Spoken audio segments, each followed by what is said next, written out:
Viral at usap-usapan ngayon sa social media ang video ni Kathryn Bernardo kung saan makikita siyang enjoy na sumasabay sa hit song na We Are Never Ever Getting Back Together.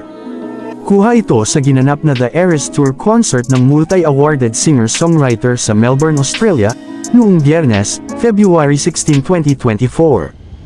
Isa kasi si Kathryn sa libu-libong fan ni Taylor na hindi pinalampas na masilayan ng personal ang idol niyang American singer. Sa Instagram stories ni Eris De Santos, ang matalik na kaibigan ni Kathryn, makikita ang aktres na bigay na sumasabay sa pagkanta ni Taylor ng We Are Never Ever Getting Back Together. Mabilis itong pinag-usapan online. Marami sa netizens ang binigyan ito ng kahulugan. Anila, halatang may pinaghuhugutan daw si Kathryn ng bigkasin ang lyrics ng chorus ng kanta. May ilang fans ding kinonekta ito sa kontrobersyal na hiwalayan ni Kathryn at dati nitong boyfriend na si Daniel Padilla. Interpretasyon nila, patama ito kay Daniel na hindi na sila muling magkakabalikan ni Kathryn.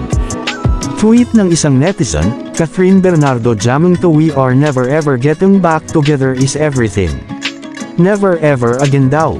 Sabi ng isa pa, Kathryn Bernardo singing Whenever Ever Getting Back Together, DJ, pili ka na lang kay Andrea Brillantes, Jillian Vicencia at yung Vietnamese girl, wala na pakialam sa'yo si Kat.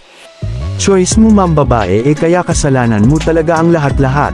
Saad pa ng isa, Kathryn Bernardo singing her lungs out to Taylor Swift's We Are Never Ever Getting Back Together, That's My Girl. Dagdag naman ng isang netizen sa Facebook, Kathryn singing her lungs out in We Are Never Ever Getting Back Together is so mother of her.